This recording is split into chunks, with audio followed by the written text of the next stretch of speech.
Good afternoon, everyone. Hope you're good. Hope you can hear me. Hope you can see me. And you're having a nice day. I'm Jack Chew. This is Chewing It Over, and we discuss whatever is topical, usually in all things associated to my world, which is MSK healthcare, but occasionally some other bits. And we live stream 12:30 till 1 o'clock on weekdays. Just giving you a few of you to catch on that the stream has started. Points and prizes for whoever says hello first in the chat. What usually happens is this streams to various different locations and Facebook, Twitter, Twitch, LinkedIn, YouTube. So wherever it is you comment, hi Ashish, you've done really well, mate. You're first. David Williams says hello as well. Well done, you two. Fast on the draw this morning. This afternoon even. So yeah, wherever it is you comment from, I can usually pull that up on, and I always like the fact that then that has told me that all of these channels are working. So hi Talita, hi Ash, hi Ben. This is bro. Right, so me channels are fired up. And so talking of fired up, things got spicy between Adam Meakins and Mark Laslett recently. If you don't know them, they are physiotherapists, one from the UK in Adam Meakins and one from New Zealand in Mark Laslett, that were discussing, interestingly, Adam's case of back pain, which has an interesting dynamic to it, really. And they debated their differences of opinion, as well as some agreements and stuff, and just the topic in general. They discussed it on the Back Pain podcast, which is run by my friend Rob Bevan. And I won't tarnish Dave Elliott with being my friend. Not that I don't like him, but I just don't. He might not want to be associated to me because I know him less. But two brilliant therapists. I think they're both carers. I don't know Dave is for sure, but I don't care. As many of you'll know, I just don't give a monkeys. But two great MSK clinicians who run the Back Pain podcast and hosted the debate between those two gents. Now, what I think is useful for me to start off by discussing is where Mark and Adam agreed and how I feel a general sort of tone and tenor of the debate type discussion. But before I do that, and feel free at this point to weigh in on this because I'm really interested. Have you seen it? Have you watched it yet? If you haven't, I'm just going to put the link in the chats now. So please go and watch that. It is also in the description. But yeah, what did you think of it if you did see it? Points for those that put their comments in small bits and press enter liberally on the thing so I can put it up on screen. Otherwise, if it's too big, I can't share it. But yeah, what are your thoughts if you've seen it, or have you seen them kicking off with each other before and afterwards on social media? I think, interestingly, I hadn't. Like, people think I'm on the internet a lot. But part of the reason I do this show is because I try and condense my time a little bit more these days. And so I didn't really see a lot of the preamble. I was very busy when Adam got injured, apart from me sending my, well wishes. I didn't really pay attention to that. I didn't know that I don't follow Mark on Twitter. I do now, but I hadn't followed Mark on Twitter. And then so I think I might have missed some of the disagreements they maybe must have had in the build up to it. And then I've seen a little bit of scrapping afterwards, but generally speaking, yeah. Did you watch it, and what did you think of it? I need to make sure that before I get stuck into it, I do declare that I know Adam pretty well. We are friends. We do collaborate in various different things, and he's been on this show a number of times. We disagree on some stuff. Admittedly, I don't find him to be sort of an inherently toxic force as many do. I get asked that question probably more than most, really, is that should Adam be allowed to do what he does? So my values for free speech, etc., mean that I end up supporting Adam's right to say stuff, even though that I might disagree with it on a regular basis, as well as though there is a number of things that me and him agree on with regards to broader MSK, and we are colleagues and brothers in arms on a few different policy issues and stuff. So I will admit that that's there. I don't always, I hope I keep my biases in check, but it'd be remiss if I didn't say that, because Adam, compared to Mark in this instance, I don't know Mark. I've never interacted with him really. I think we've had maybe a couple of bits of tweets together, nothing, against each other in a sense. So, but that is relevant for me to say. I do also have, a big fan and friend of Rob Evans, who hosted the debate, and I think he did a good job of that. There's some bits of feedback I want to send over to Rob. He invited my thoughts on on his role in it and stuff. So I will be sharing them with him privately. But generally that is something that I thought would be smart for me to admit ahead of time. But I think it's worth me just putting out there. But it's definitely something that you guys have wanted me to pass comment on. And also there's been some people on Twitter, especially because it's Twitter and it's a hotbed of anger, that have sort of wanted to point the finger at me and mine for what they think is sort of silence on the issue, or they don't think. It's funny, damned if you do, damned if you don't. Sometimes people suggest that I stay out of stuff, and sometimes people are saying that my or our lack of commentary about some of it is telling in and of itself, which is interesting. I don't think that that's all. That's not sometimes valid. Sometimes I think absence is interesting and telling, but in this instance, we've just been busy and I don't see everything. And we ran Therapy Live last Saturday, so give us a break. I didn't get a chance to listen to the actual debate until was it yesterday or Sunday. The things that they agreed on, which were interesting, is that actually beyond the acute phase, I don't think Mark had much of an issue with how Adam managed his back pain and radiculopathy. It turned out. The interesting disagreement between them kind of comes in two parts, really. One is the way in which Adam managed his early stages of his incident. Those that haven't seen it, Adam was deadlifting and provoked a discogenic origin radiculopathy, disc lesion, or likely. I don't think we've scanned it. And that's where they disagree, is that Mark felt that Adam not correcting a lateral shift and pursuing extension and restoring extension quickly. Mark says that that's something that he would have done. Thinks Adam should have sought help from a McKenzie trained practitioner for that. Adam disagrees. And then the other part that they disagree on, which is that they disagree on how structurally specific back pain is in what case. It was like there's this number that they both shared with how much presenting back pain is structurally specific that you could diagnose a sort of root causal structure to. And Adam said maybe 20% of it, and Mark said more like 70-80% of it, from what I recall. It was around there, so forgive me if I'm misrepresenting either of those numbers, but I'm pretty sure it was around there, which is a relevant disagreement. Mark, someone that, from what I can gather, and I know of his work, from his SIJ testing. People will understand Laslett cluster testing is what I was taught it being called, for the SIJ, where you do thigh thrusts and Gainsland's tests and stuff. And so I know of him. But as I said, I think it's been a bit of a mistake of mine to not follow him on Twitter until recently. By recently, I mean since the debate. I pressed follow on him at the weekend because I thought it's silly. I think I'm missing some of that conversation. So I do admit that I come to it from there. Now, my big issues with, I've put in the description that, of course, because I like to be edgy, I disagree with both of them, which is true, though, in some ways, right? So let's go, where do I disagree with Adam?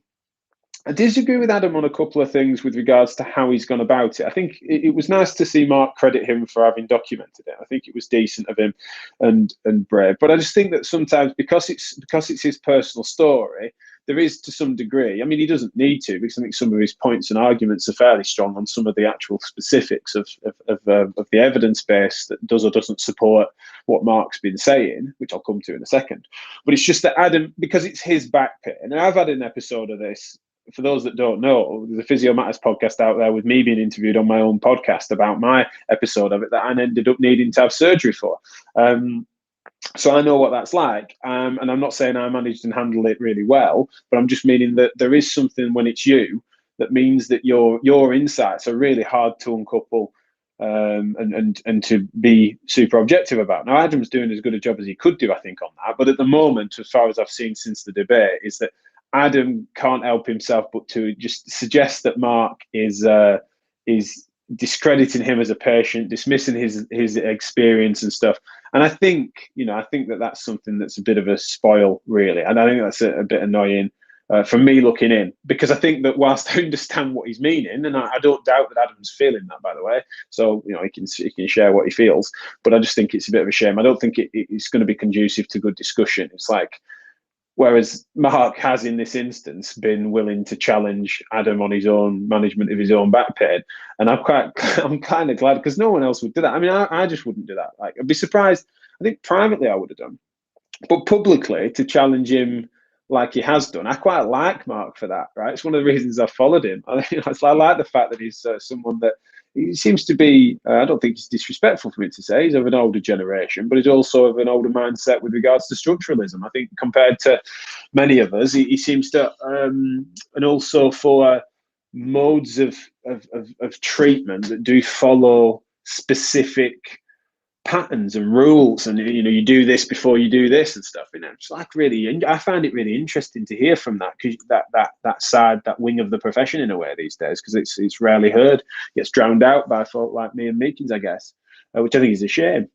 And it might be that we could well be wrong. So I think there's a lot we could still learn from that. So I like the fact that he challenged him on it, and there was always an inherent vulnerability that Mark has to challenging someone about their own experiences, because they've got that ability to sort of always have the trump card of it being them and their decision and their autonomy and their narrative that they are recounting. So I think it's a bit of a shame, if I'm honest, that I think more recently, and a little bit on the podcast, is that Adam was implying that Mark was sort of dismissing his experiences, which I don't think he necessarily was. I think they disagree, but it was more that when Mark's trying to pick holes in it, there is it would have been nice if they were discussing a third party. It would have been better, in my opinion. So I think that's a bit of a shame. I think it's something that I think I disagree with Adam on. Also, I think that the case that Mark was making, for those that haven't seen the debate, go and watch it, by the way. I'm not going to be able to give you a blow by blow on this. I've only got 20 minutes or so now. But a bit where I think Adam's points are weaker, and I think I have written a bit on this as well on one of a rare blog where I actually wrote something rather than spoke about something. I actually mentioned, there's a blog out there I think I wrote for Mike Stewart's blog, called The Voldemort Effect, where talking about structures when it's kind of obvious.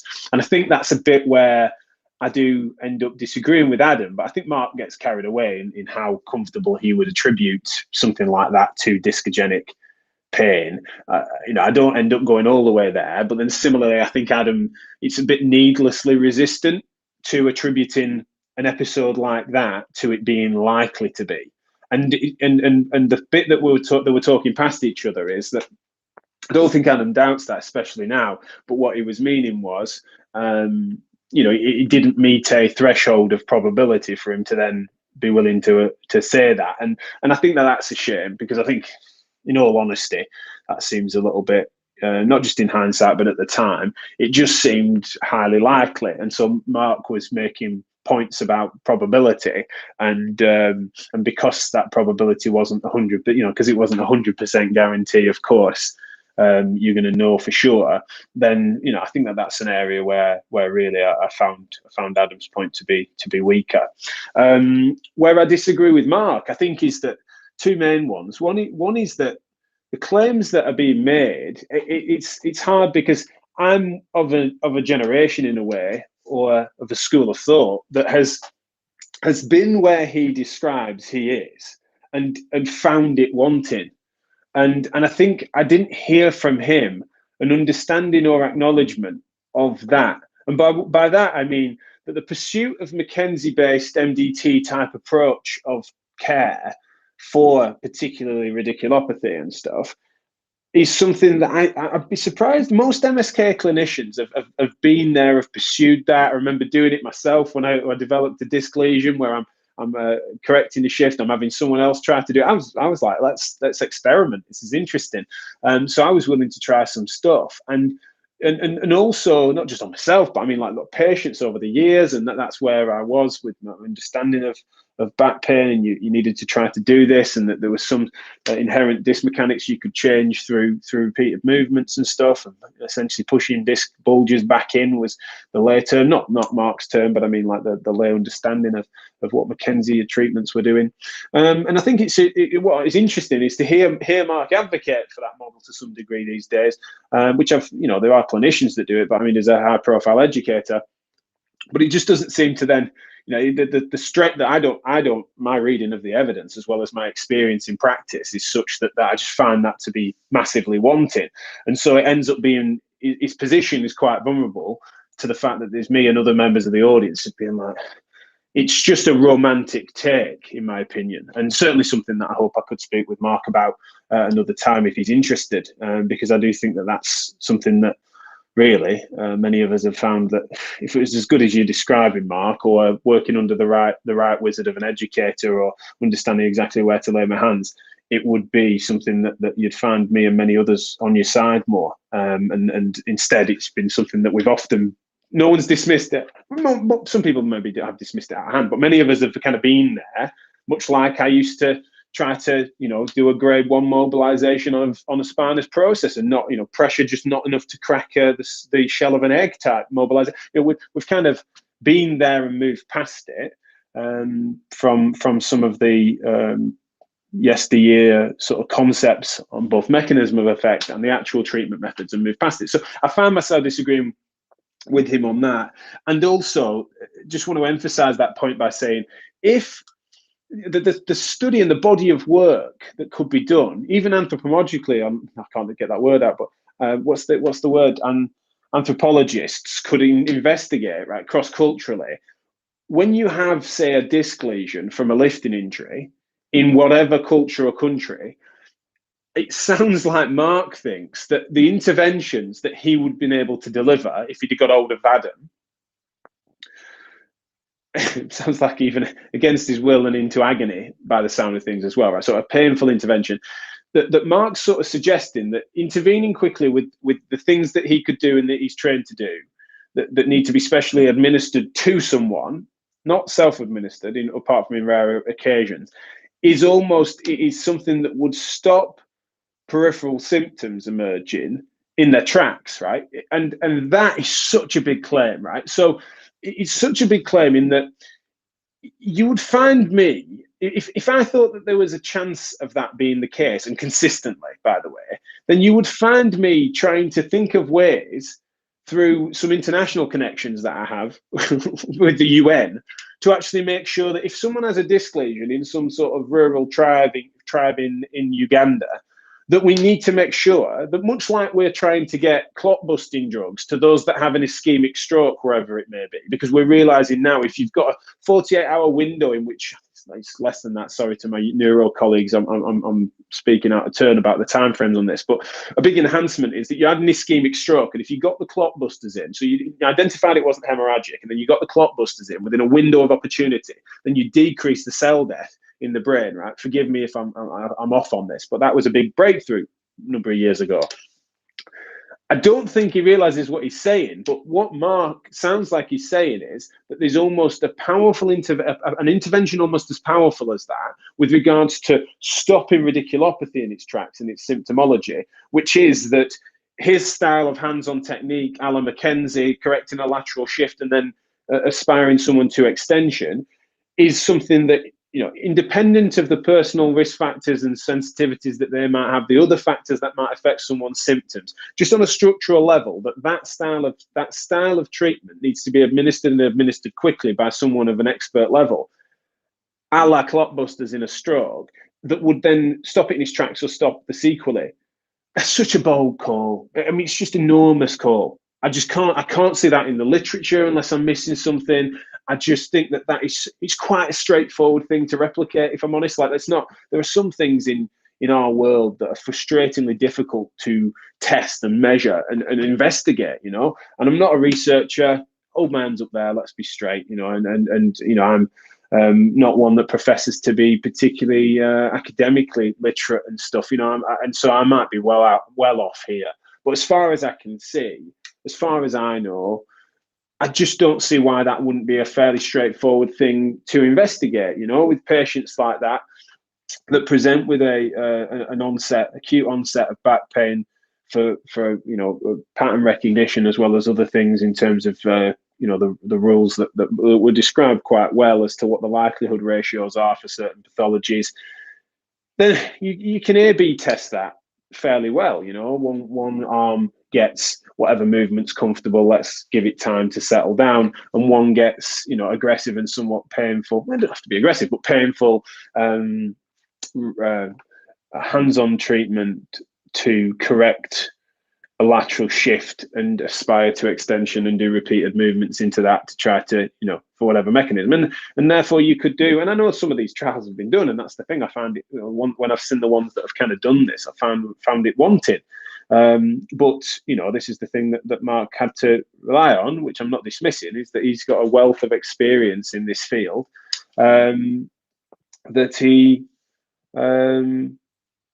that he had to keep harking back to, but he just didn't seem to I don't know, it was a bit of a shame, because I felt like, unless I'm missing something, he didn't seem to comprehend that there isn't a control group to your clinic examples, Mark. You're confounding your own bias by the repetition that you might see, because that's what you do and that's what you've recognized. And whilst you've become good at doing that, you have no idea that it was the intervention of which you initiated that corrected it, and that there's not 6 other ways to skin that cat. The second piece there that I would disagree with Mark on is that it didn't seem to acknowledge, in fairness to him, neither Rob nor Adam posed this to him, partly because of time and the format of the discussion or whatever. But my big one with this is that, I see lots of people that are downstream of that style of intervention that didn't help, and then the sort of way in which they're very difficult to uncouple from that structuralism, right? So we've shifted you over, especially when you've sort of implied that the mechanism of effect is about disc mechanics and stuff, then unfortunately I see a lot of second and 10th opinion work whereby that mindset and that early phase of treatment, including very painful techniques, etc., that maybe helped a bit or helped even in the first episode, and then they have a recurrence of it, and then they think that that's what they need, and that's one of the reasons they aspire for scans, dynamic scans, that they're wanting to be corrected.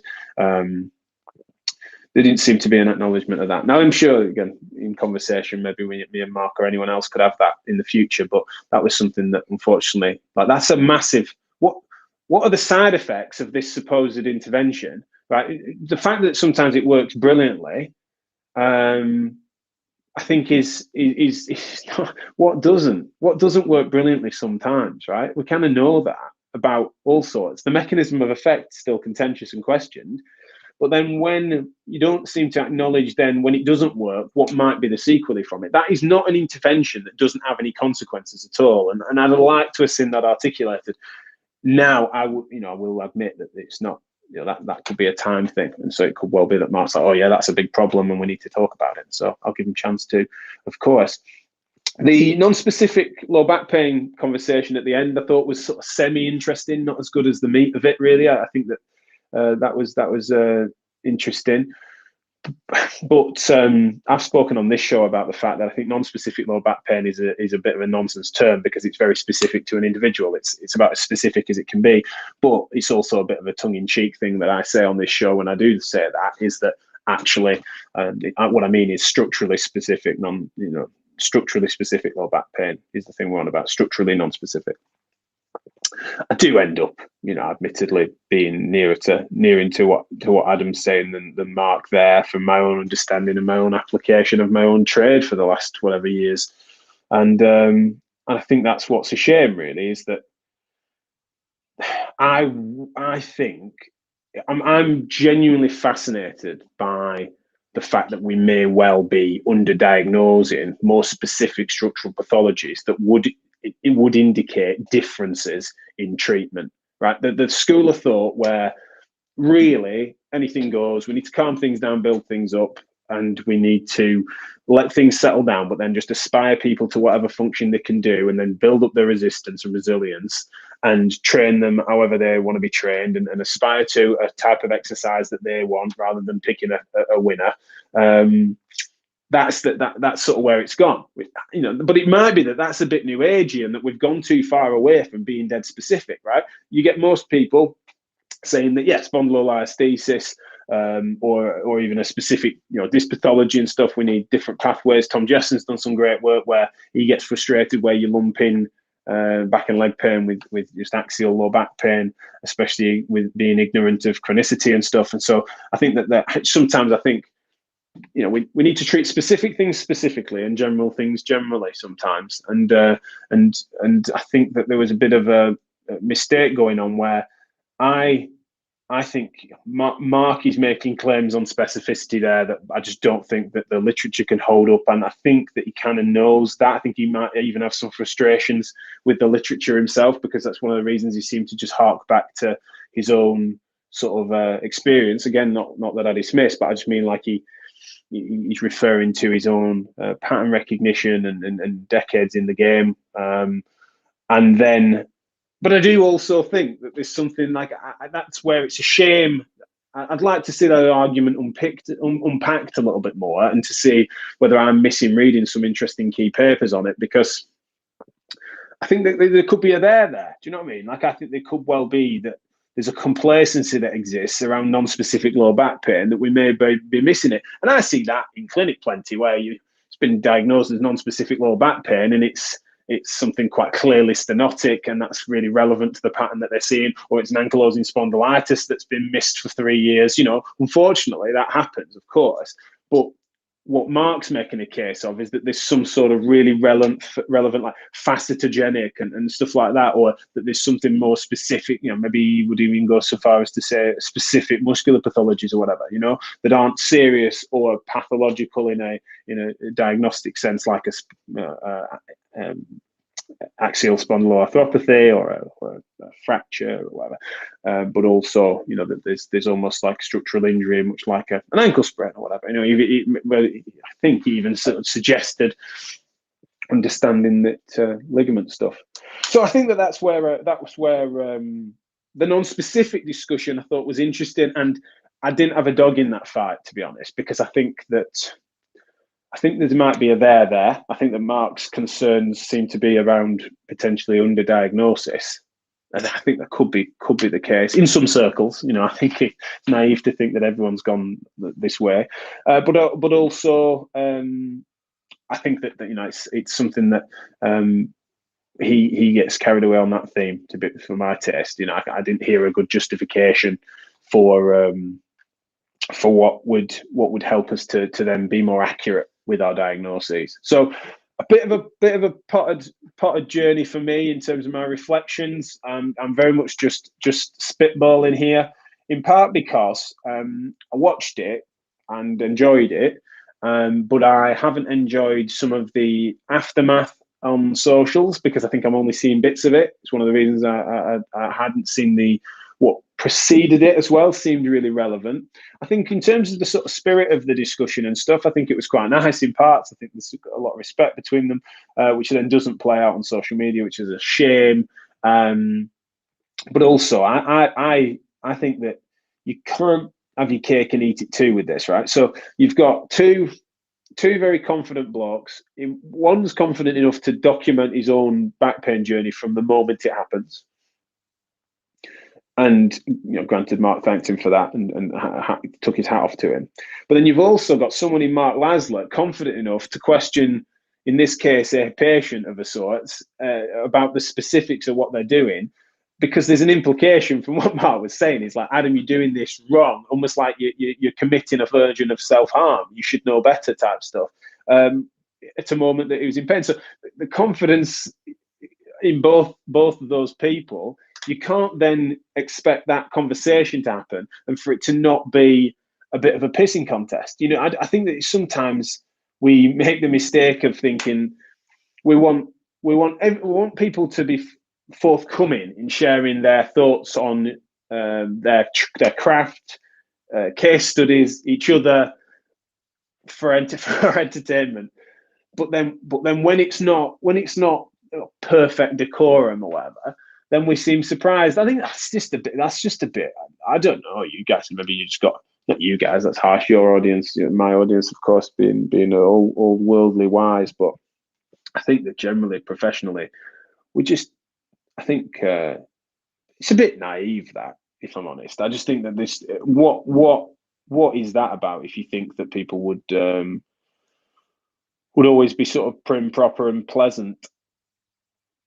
Now, we should aspire to be nested within the range of professionalism that we need, But as someone that on a at least weekly basis gets accused of being the wrong side of a professionalism line for some people, I think that there needs to be a crisp case be made as to what is or isn't, or what does or doesn't qualify. Both those gents, Mark Laslett and Adam Meakins, accused of being unprofessional and crossing lines in various different circumstances over time. And therefore, I find that to be a really frustrating when some people all they've got to say about it is that, But then equally, I am someone that just I do find it frustrating sometimes that this is such an agreeable industry because of the natural amount of empathy that we all naturally have to bring into the game. That sometimes things like this are fairly box office and kind of don't have to be. We don't all have to get along, and so that's one of the things that's a shame. I think one of the things that's definitely the more boring side of it, right? The meat in there, and there's lots more to discuss, and I could do more shows about it if you guys are interested. I'm really sorry I haven't come to your comments. I'm going to come to them. I'm going to do a couple of minutes now, but I'm sorry I've not been able to have back and forths on it. But it's like it's wasteful when an opportunity like this comes. It's so wasteful, and how many people will all they will talk about is the tone and tenor and the characters, and they'll be like Team Adam because they don't like Mark, and Team Mark because they don't like Adam. Like, that's so childish, and you can't then take any of the learning from this with regards to how we might better pursue the treatment and management of back episodes like this, which are so typical. And I think that's just a bit of an immaturity that I see within the profession, if I'm honest. But then also, I totally respect that a lot of people feel that an immaturity of the profession is going at each other on the internet. I just have a very different opinion on that sort of stuff. So there's a few comments on here. Hi, Liz. She said she was looking forward to hearing my thoughts. I hope that's not disappointed, but she had the sense to stay out of it. James Morgan. Mackenzie loves the lateral shift, and he's also quoted me on this: clock busting drugs equals shift correction. Yeah, James, what do you think of that analogy? Did it work? I thought about it on the fly, and maybe I'll come to regret that, admittedly. Obviously, I'm not suggesting it, by the way. I don't think it is, but I feel like that is the implication. It's almost this window of opportunity to correct a shift. Otherwise, here's your consequences, and it needs to be administered by a specialist. Therefore, send them all around the world type thing. Hi, Joe. She said, forgive me if I'm wrong, but it doesn't seem from my knowledge of the research that we're brave enough to test non-interventional methods without throwing in a bit of therapy. Yeah, that's true. Yeah, exactly. You really watch and wait arms of trials are incredibly rare, for sure. This is where it's a shame that I don't read the comments as they happen, because Talita said it's a bold and short-sighted claim, in my opinion. So I have no idea what claim she's meaning. And so sorry, Talita, especially if it's something I've said that's bold and short-sighted. That could well be me. Joe said she's mindful of Adam's comment that reassurance and kindness that reduce fear were the most helpful pain relievers. Yeah. I find that a fascinating thing that, I'd have loved to a bit more time, maybe, or it was a long enough discussion, but it's like, could they have, given a different focus? It would have been really interesting to see. Like, I do wonder, how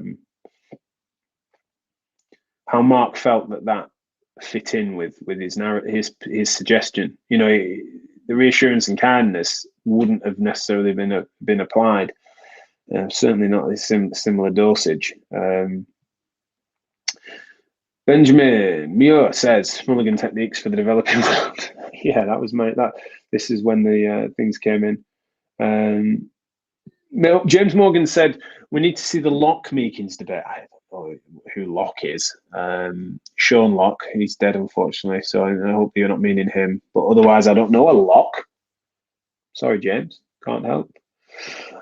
I've got LinkedIn users, so that must be like a permissions thing that it doesn't tell me who that is. So apologies for not putting you up by name. Not just immaturity within the profession, but I find it in society, lots of whataboutery within politics instead of listening, learning, and being better. Yeah, it is that's a good point. It's our version of a social problem, isn't it? That whoever you are, LinkedIn user. So I'm sorry, it can't show. It's not showing me your name.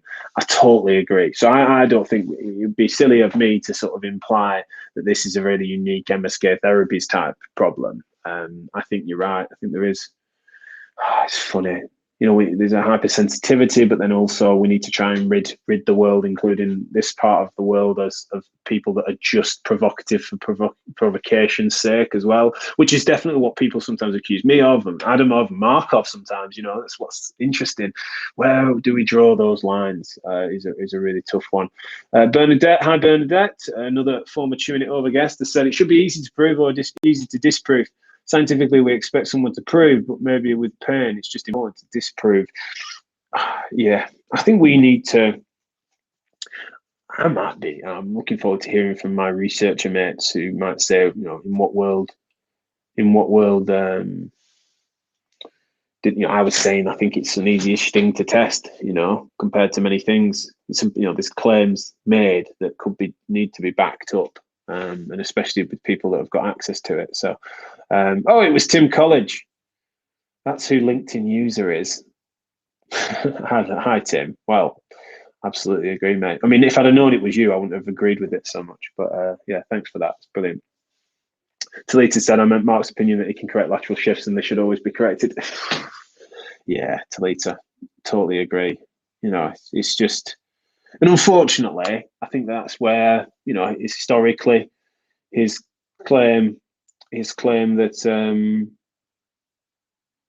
claims like that, and then saying, yeah, but experience and I do it all the time, used to wash, didn't it? So, I look forward to that being explained better and potentially my reading be directed. James Morgan's answered my question. Andrew Locke, he wears a lock around his neck. He had a recent discussion with Greg Lehman. Oh, that guy, the Aussie powerlifter. Wow, right, yeah. Him and Meakins debating something. Yeah, I mean, that was a car crash, wasn't it? That's a good point. I preferred this debate between Adam and Mark than I did between Greg and this guy, Andrew Locke. I don't know who the lad was. I'm going to blame him for it. I don't know who the lad was that moderated that debate, but that's a good example of where I think Rob Bevan did a better job with these two than he managed to do with Andrew and Greg. But yeah, I think all in all, that's a tough gig anyway, and it's great to see some of that more, a bit more of a. We've produced content that hasn't been as confrontational recently for that reason, so it's been nice to do it. I've gone over time. I'm going to shut up, and so we can all get on with our days. Thank you so much for joining me, Chewing It Over. I really appreciate it, and invite your comments on this topic and any other, including whether or not you feel you want to challenge my points on it. I've definitely just been riffing, and so it might be something that we revisit, including maybe with the men themselves. If Adam and Mark get hold of this, or if you guys want to hear that, or want me to challenge either or both of them on any of it, then do let me know. I'm sorry to hear that it's degraded actually since the discussion, by the looks of things, between them, which is a shame. But I think that'd be interesting to always see whether or not this is something that needs to be put to bed, or whether it's something that needs to grow, and for us to try and extract some learning from it. All the best. Thanks a lot, everyone. Have a lovely day. I'll see you tomorrow. Oh no, I won't see you tomorrow. I've got childcare now on Wednesday afternoon, so I'm probably going to miss those shows. I think Chewing It Over is going to go Monday, Friday, if I'm honest, into the new year at least. I'm going to try and get 250 episodes. That'd be nice, wouldn't it? What am I on? 224. Right, let's see how we go. All right, all the best. Oh, where's my button? There it is.